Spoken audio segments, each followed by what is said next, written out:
All right, gang, this is our last set of notes for our unit where we will be talking about how to speed up or, therefore, slow down a reaction.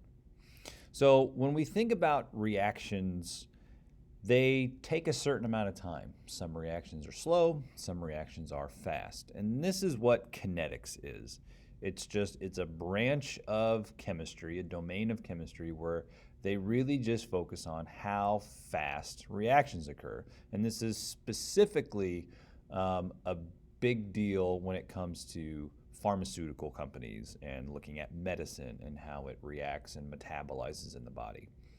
Now, when we use the word reaction rate, we are talking the rate at which the reactants, so the stuff you start with, make products. This is all defined by collision theory. As you can see, it's highlighted. You need to know this for the test. Collision theory is just a definition that three things need to happen in order for a reaction to occur. So when you have two reactants, number one, they have to collide. Right? A reaction is not going to occur if your two starting materials don't come in contact with each other.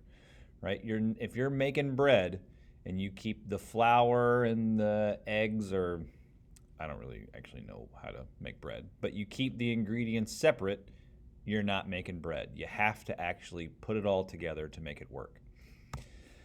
The second circumstance is that they have to collide in the right way. So molecules have a shape, and they have to collide in the right way so that the shapes can actually meet and a reaction can occur.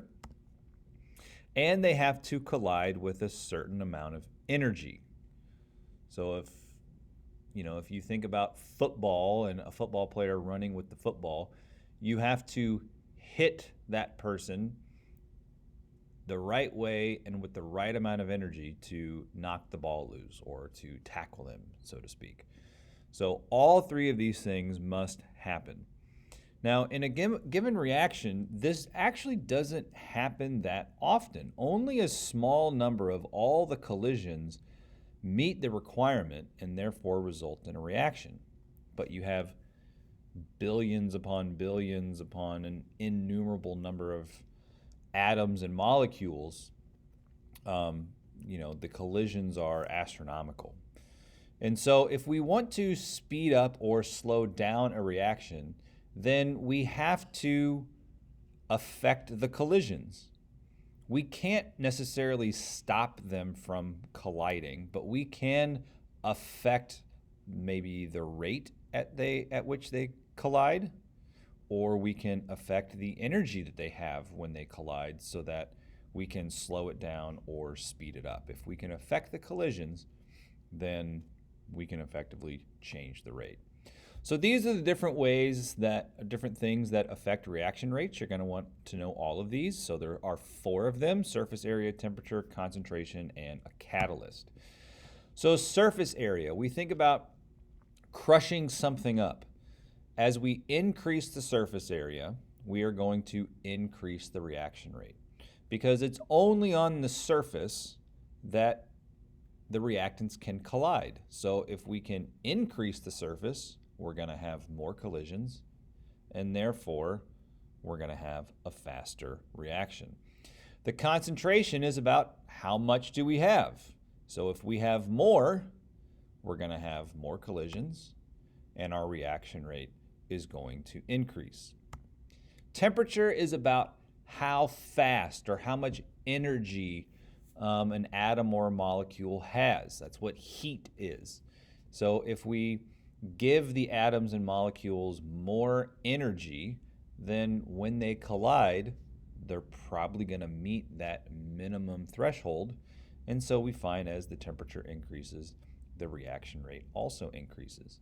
Now, likewise, on the test, I could ask, how can you slow down a reaction? In which case, it would just be opposite, right? Make it colder, decrease the surface area, don't have as much, right? Have less concentration. If you can have less collisions, you're going to have a slower reaction. Now, the last thing we need to talk about is a catalyst. Catalyst is something that is a little bit unique. It's a substance that makes the reaction go faster, but it's not used up. It's there forever. And the reason is when we look at this, so here we have a catalyst represented by the letter C. It's present at the beginning of the reaction and it's present at the end. So it's not used up. It can just be used over and over and over and over and over again. For those of you, if you remember in biology, the word enzymes, these are the catalysts in the body. They help all of our natural reactions in our body that keep us alive happen a little bit faster, which is usually good for staying alive. Now, this last slide, you don't really need to know. This is just kind of explaining how it actually works. So this little graph, this little hump right here, this peak, this is that minimum amount of energy that it takes in order for a reaction to occur. What a catalyst does is that it lowers it. And so a catalyst just gives what's called an alternate pathway for the reaction to occur that just takes less energy. And so if it takes less energy, then as these things are colliding, the odds of them having that amount of energy are going to go up and the reaction is going to happen faster. Right? So right here, with a lower activation energy, a higher percentage of collisions will be successful. Again, you don't need to know this for the test. Really, it's just the highlighted portions that you need to know for the test, but this was just here as a little FYI.